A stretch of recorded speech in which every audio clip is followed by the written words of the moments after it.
this is Barb from Scrappy Mania, and in this video I'm going to show you how to refurbish this sewing machine.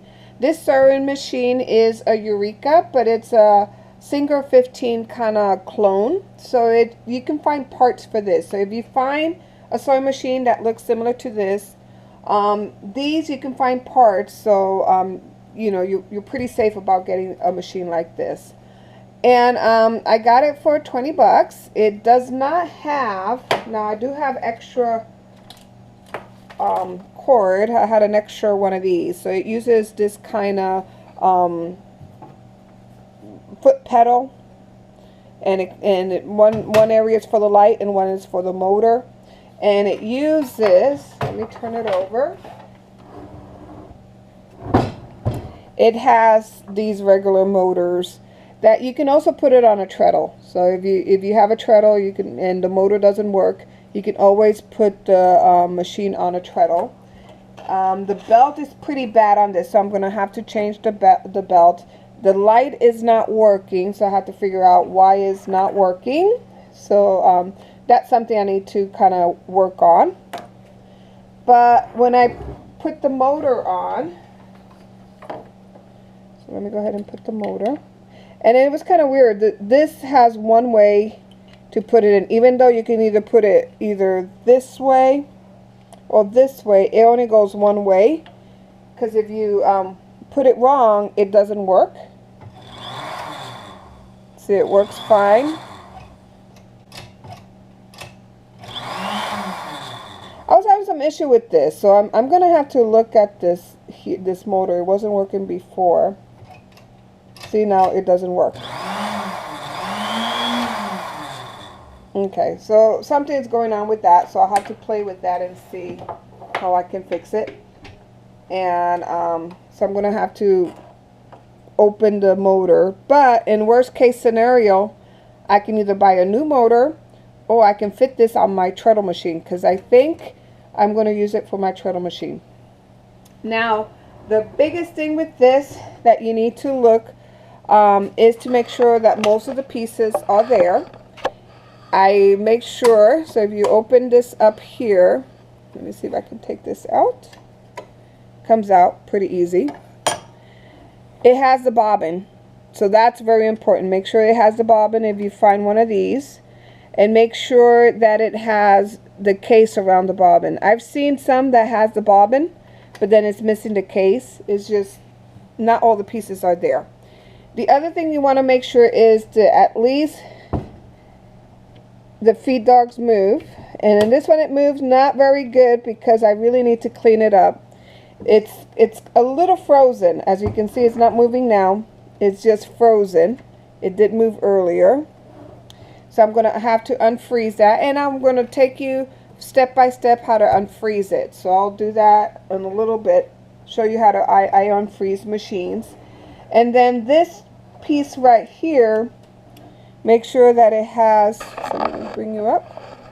Make sure that your tension is complete, and this one is complete. And then I'm going to open this up, and I'm going to clean it in there. And then the other thing you want to look for is to make sure all the parts are moving. And it looks like all the parts move very well.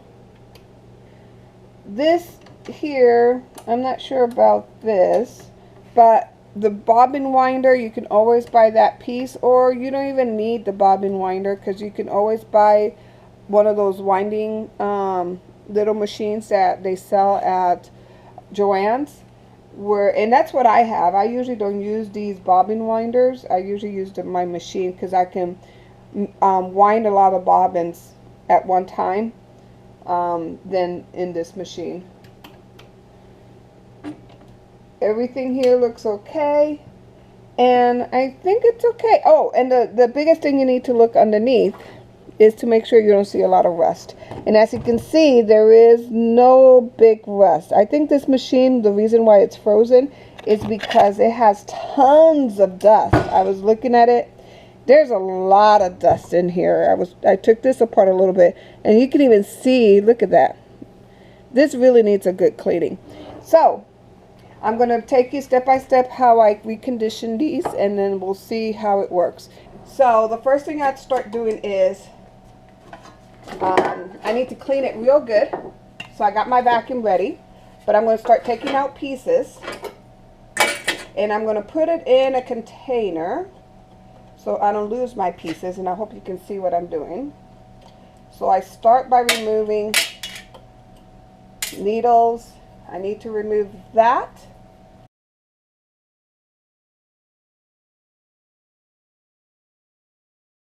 This is like a single clone. It's a Eureka from Good Housekeeping. I think it's a model, it says model 15, so I have a feeling it's a clone from the Singer 16. Now let's go over here and let's look at this right there. See all that dust?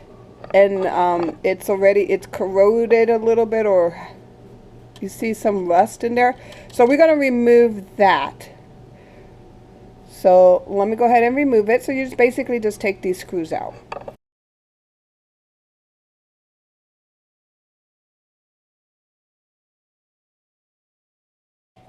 Now it's always a good idea to have a little camera and take pictures as you take things out, so that way you have an idea of how to put it back together.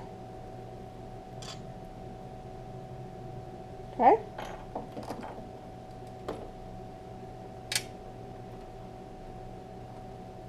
And I'm going to put this on this side of my tray, and you can really see the dust right there. Let me see if I can bring it down. There's a lot of dust. And before we oil it, we need to dust it. And then this removes this way. You open the box and everything falls out. Okay, so put that there. And we're going to clean that up. So let me go ahead and get the vacuum ready and a brush, and we'll start cleaning that up. Now I got some synthetic brushes here that came with a cheap little paint set that I got my daughter some time ago, and I'm going to use that to just remove the big chunks. As you can see here, all these big chunks.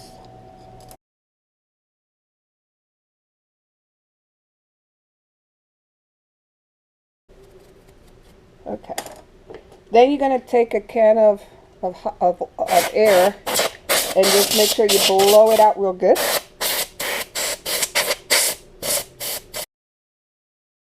And when I do I'm going to drench it with WD-40. That's going to help lubricate the pieces, clean the pieces at the same time, and then I'll use this rag to kind of take off the excess. So what I'm doing here is I'm just cleaning the bottom before I go to the top.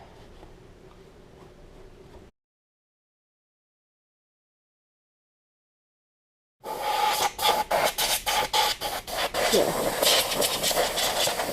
Okay. So it's kind of clean so far from the bottom. Now we're going to target this area right here.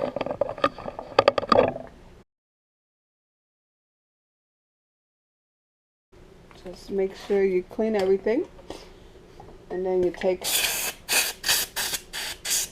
your air can and spray it. Okay, so we're going to put this in another container.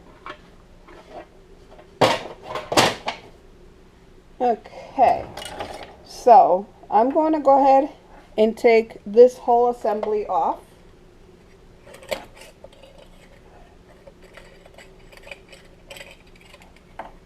And it's pretty easy to come off.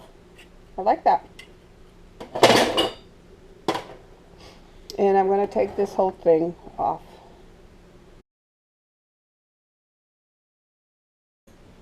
Okay, the whole motor came off. And the motor works, so if it didn't work, I can easily just buy a new one and put it on this bracket and put it back on. I'm going to recondition that motor. It needs reconditioning. Next piece is we're going to take this off.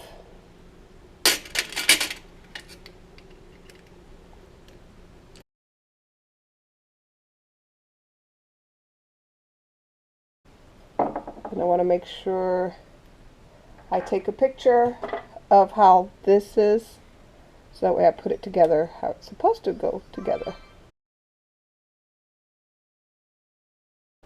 And then this, I'm going to take this off too.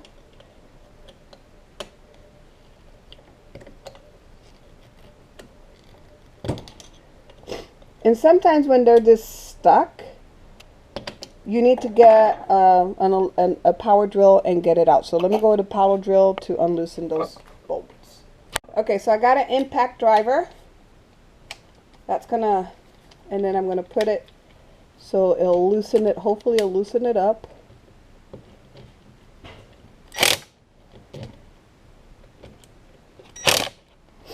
And once I get it loose with the impact driver, and it's pretty tight, see, then I can do it manually. That way I don't strip the screw.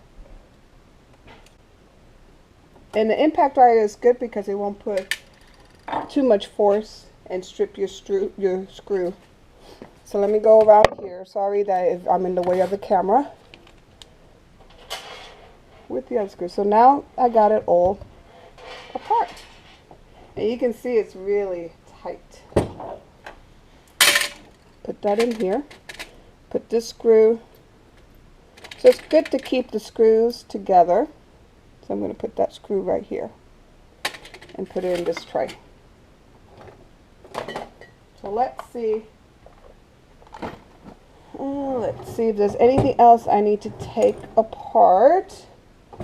I may want to take this apart here. Over here so you can see. I'm going to take that apart so that way it makes it easy to clean. And I know it's easy to put on.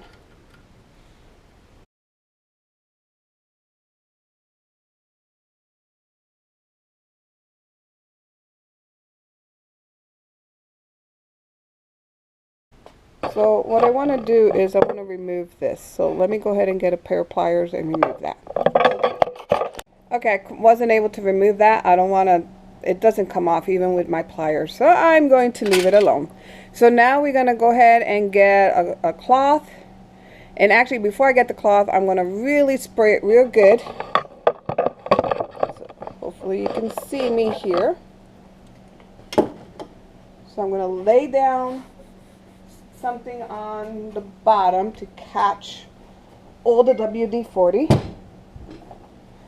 I'm going to take WD-40 and really spray it real good. So let me see if I can bring the camera so you can see what I'm doing. So really spray real good through all of this. Okay.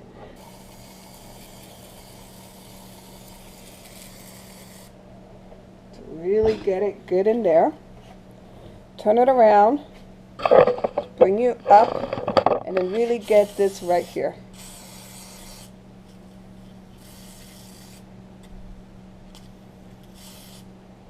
Okay. Now we're going to turn it over. And right in there, hopefully there's not a lot of glare. Go in there and spray it real good. Okay. Turn it around. And then I'm going to spray in here too.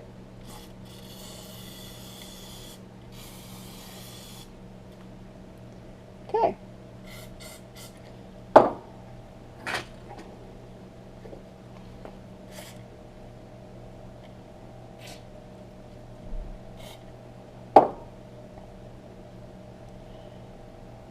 And then you start moving it and just letting that do its magic.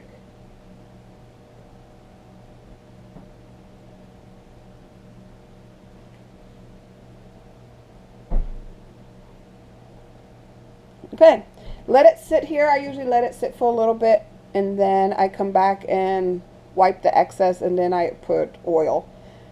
But let's let it sit for a little bit. And I didn't even use my vacuum. Actually, this time I actually used more this air gun than the vacuum. Either one will work. I think the vacuum, I noticed that with the vacuum is not as good as if I just take a brush one of these brush and really go in there and get the dust out. And then if I use the air gun or the air bottle, it actually works better.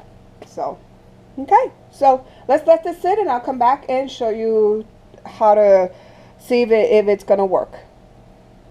So I'm back because I forgot to mention you want to put a little WD-40 on the area here, because if you recall, it was hard to move it. But once I put a little WD-40 in there and let it soak, look how easy it moves. It really, and then if you look at the machine, it's way looser now. It's really working very nice.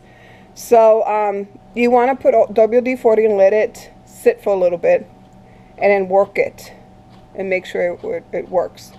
Then I'm going to go back in a little bit after I let it soak a little more. We're going to come back and start cleaning all the dust, or actually more the oil, the old oil. We're going to clean it. You can use a little alcohol, but if you use alcohol, you want to just use it in the metal pieces. If you use alcohol on the paint is going to come off. So the lacquer disintegrates with alcohol. Now I tried to pull this out and I couldn't. Maybe it just needs a little WD-40. Maybe I can then let it sit there and maybe I can pull this out, because I would like to paint. If I can spray paint this it's going to be nice if it's possible. I may have to just be happy with the color, which I may end up just staying with the color that it is, but it'd be nice if I can repaint it. I don't know if I want to go into that much detail on this machine, and I don't know yet. We'll see. So let me let it sit a little more and then we'll come back. So I'm over here in my sink and I'm going to go ahead and wash these pieces here. So I just got a little bit of soap. Use this. It has a little scrubber. Put a little bit of soap. You want to use mild soap, not too much of a harsh soap. And start cleaning the pieces.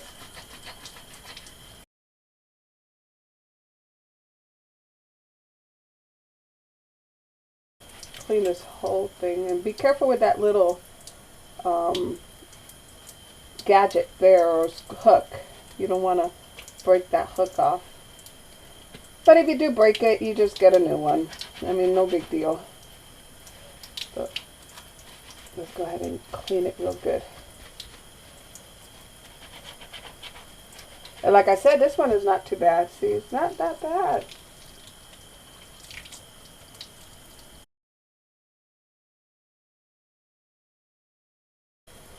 Then you want to make sure you don't lose the knob. So I have a little catcher here, and it has a lot of stuff, because this is my utility sink, so I kind of wash my mops in here.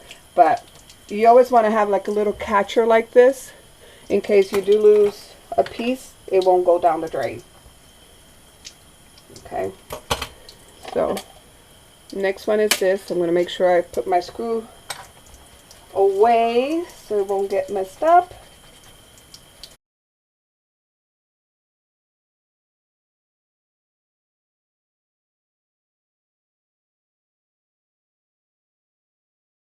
I'm going to clean all the pieces. So let me just go ahead and clean all these pieces. I'm going to dry them up real good, and then I shall be back and we'll clean the machine. I had to come back because I forgot this piece. Oh, it was nasty. And see, you can take something, look at all that stuff there. You really need to remove the feed dog if you can and really clean it out, because it's just full with junk, and that will affect your machine. So make sure you remove it, and then I take a brush and really clean it real good. And you know, our goal here is not to make it very shiny like almost new. Our goal is to remove the dirt. Then you want to remove the dirt from the foot.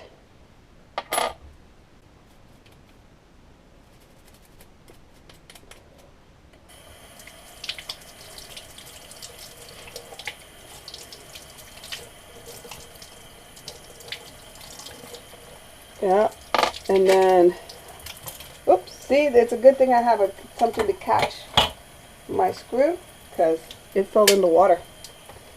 So you got to be careful with your screws. It'll be a disaster if it went down the drain. So I'm going to dry this and I'll be back. So I am back, and I hope you can see the light is not too much for you, but now I'm ready to clean it. So you get a cotton cloth and just clean the excess. Now I did see a video where a guy used water to clean it. I don't think I want to put water in here.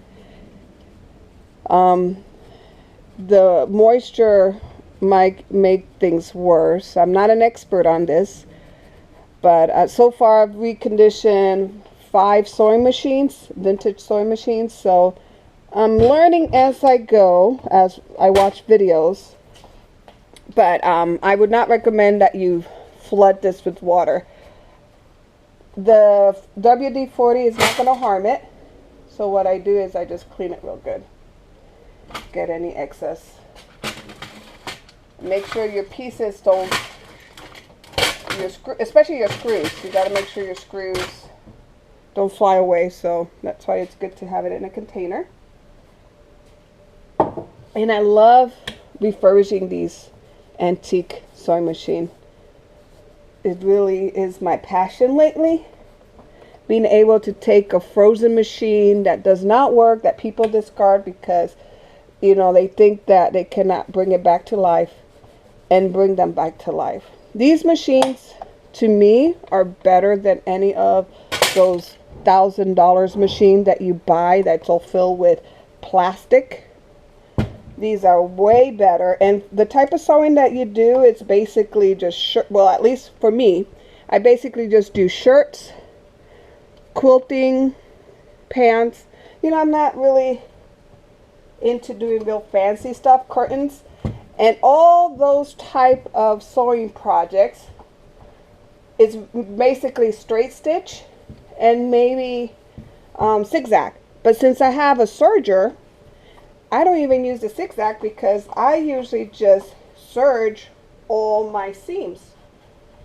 And so zigzag don't really work, you know, I really don't use it.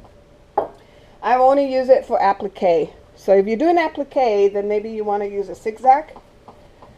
But other than that, I don't think a straight stitch will do most of 90% of the projects that you plan to do. So these sewing machines are very good, especially if you start making bags and selling bags. You need a heavy duty sewing machine, and these Singers or these Singer clones. And be careful what kind of vintage machine you buy. Don't buy Weston, Montgomery, what is it called? Montgomery Ward, if they're not Singer clone. And Singer clone is like the ones that look like this, because these I can find parts for. If I buy one of the a Kenmore, a newer model of Kenmore, some of those parts you will not find it. So you have to be very careful. And it really loosened everything up. It's working very nice. Okay.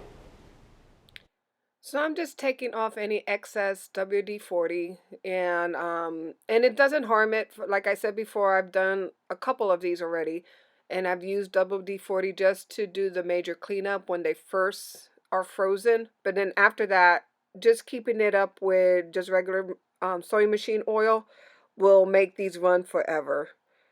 So I'm just basically making sure that I get rid of any of the excess WD-40, and then I'm going to get ready to oil this machine and get it running. So I'm done with cleaning the machine, and now I'm ready to oil it. So you're going to need some good oil. I like this Tri-Flow oil. It works very nicely, so I went ahead and put that in here. And then you have your grease, synthetic grease from Tri-Flow. This is good for gears. I did not see any gears in this machine. So I do not want to put grease anywhere unless I see gears. And let me check the machine. And see, I don't see any gears anywhere in here like on my other machines. So I basically just going to put a lot of oil. Because it's been in storage, I'm going to go ahead and put a lot of oil, or more than a few drops. But when a machine is maintained, if you oil it every year, you just need to put a couple of drops. But oil does not kill your machine, it actually helps it. So what you want to put is oil in every area that you see metal to metal and that it moves. So notice that when I move this moves right here, put a little oil. Whenever you see little holes like this, put oil. Right here, there's a little movement there, put oil. And here, right here, there's a little movement, oil. And that looks good. Okay. And I'm curious, what is this? I'm not sure what this is. Oh, this is the feed dog drop. So if you, this one you can have the feed dogs drop. If you move this down, it comes down, the feed dogs. If you move it up, it comes up. That's good. Okay. And let's see, you always want to put a little drop of oil. Let me clean that out a little better. But you always want to put a little drop of oil around here. So just a little bit. Right there. And see, that makes it move nicely. Now let's go over here. You want to put a little drop of oil in any moving parts, like there. This moves up and down, so there. Okay. And then you have some holes right up here on top. So let me show you where those holes are. You see these holes? You want to go ahead and put oil here and move it, oil here and oil here. You want to put oil here. That keeps this tube lubricated. It's a little oil there. Okay. Turn it around. And let's see what else. There's a little, so that's where this oil here comes. This little hole here is to lubricate that area there. Okay, now let's look over here. There's a little oil spot right up here. Let me tilt it over. Right there. So put some oil there. And then move it. Little oil here. And move that. And then of course a little oil in this area right there. And move that. Okay.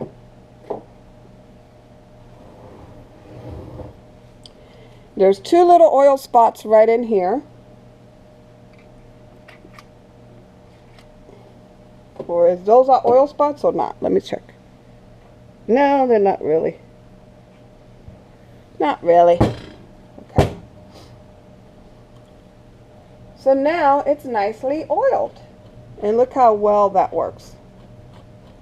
Really nice and loose. Okay, so let's put it together. Hopefully I remember how to put it together. Let's go ahead and start with the bobbin area. This machine is very easy to put together. So what you do is you make sure that your needle bar is to the topmost position. So I make sure that it's all the way to the top. And then when I put the bobbin case in, it just drops in place. And then I close the door. Now I'm putting the feed dogs back on. And that was easy too. It was just two little screws. You match it back together where it was before. And if you forgot where these belong, you can always refer back to the pictures you took with your camera. And then after I put my feed dogs in, I'm going to test it to make sure that they move before I put the feed dog plate on top. And here I'm just screwing it in place. You got to make sure it's flush. Let's see if this is the right.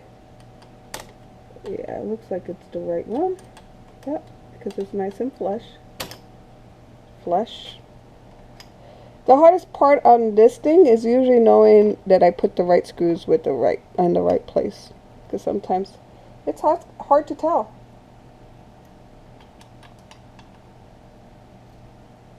And it's a bad thing if you have leftover screws. So make sure you don't have leftover screws. Okay, so that's that. We're going to put this back on. Gets placed like that. Okay, and then this, it has two little wings here. Just basically fit the wings under these grooves here. Sometimes it's a little trickier to get it in here, but it does get in there. So there is a groove right here. Oops. We want to make sure we bring it into that groove. So there. See how it puts it in that groove? Those two grooves. Got it in. Okay. So that's done. This area is done. Now let's go ahead and target this area.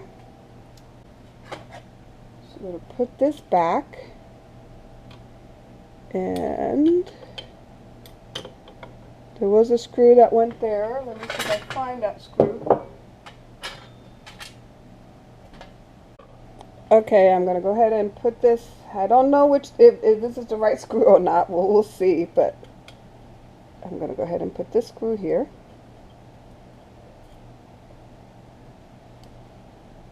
And I think that was it. I don't think there was another screw any other place that I know of. Okay, let's go ahead and put the foot back because we're going to test it. So it's pretty easy to put back the presser foot. And for these machines, there's only one presser foot that you really need. And now I'm just going to put the stitch regulator back on and going to screw it in. But you'll see in a moment what happens. Okay, I discovered the issue why I was having trouble put this is because it's upside down. So I have to take it out and put it so that it is the right way. So now I should have no issue putting it in. So I'm going to go ahead and attach this and I'll be back. So far I got this working. This is on. Okay, let's turn it around. And let's go ahead and attach this piece on. This type of machine is very easy because as you notice, the plate with the lamp is the same shape as the other plate, that silver dome plate that I have there. So it fit pretty nicely. And then now I'm just going to put the bobbin winder thread. This holds the thread when I'm using my bobbin winder. And I used the wrong screw for one of the pieces, so I used it on the feed dog. So there was a feed dog screw that was similar to another screw that I needed someplace else. So I had to take out the feed dog again and switch out screws. So that's why I had to put the presser feet back on. Now I'm ready to assemble the bobbin winder mechanism. And I'm just making sure to screw it very tight so that hopefully it doesn't move too much. And now I'm ready to put my wheel. See, if you had the bobbin winder down like that and you try to put it in, it's not flush. So you got to take the bobbin winder out of the way. So push it up. And then make sure this is flush. It comes out. So I hope you can see that. Make sure. I had to adjust the camera so that way you don't see those little glare or anything. So the bumps go in. And it helps if you have something underneath your machine. So let's tilt it up. This thing is heavy. Ugh. Put this in. So the bump side, there's a little bumpy area. It's in. There is a trick to put this together so that way when you loosen it, and you're filling a bobbin, it doesn't move your needle bar. I tried to take it off and put it back together a couple times, and every time I tried to loosen that and turn it, it was turning my needle bar. So I'll have to research it. But now I'm just going to put the motor back on and we're going to test it. So I got to find the belt. I know I have an extra belt somewhere. I'm going to find a belt, put it on, and then we're going to test the machine. See if I did a good job with cleaning. At least look how smooth it runs. So we're going to put it on a motor and let's see. Now this is not the one I really like. I like the other black one that's nice and smooth. But this will do. Just put it in. Yeah. It goes with the teeth down.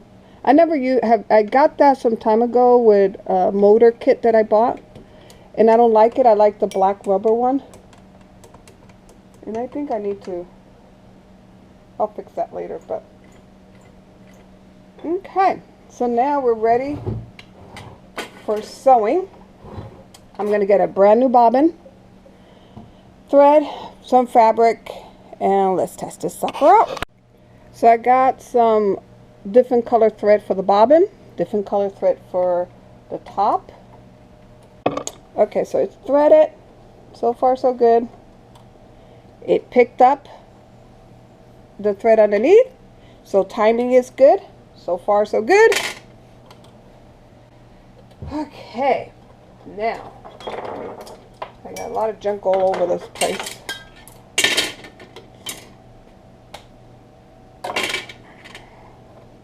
Now this machine uses this type of plug. So it has one for the motor. Oh, let me bring you over here. It has a cord for the motor and a cord for the light. I know the light doesn't work and I don't have something to test it, but we're going to test the motor. Okay, I had to do a little more fiddling with it, but I got it sewing right now. Basically, I had to work with the tension on the bottom, and look at that stitch. Pretty nice. That is a really good stitch, I think. Look at that one. Maybe I need to adjust a little more. Make it a little tighter on the top. So let's look at the quality of our stitch.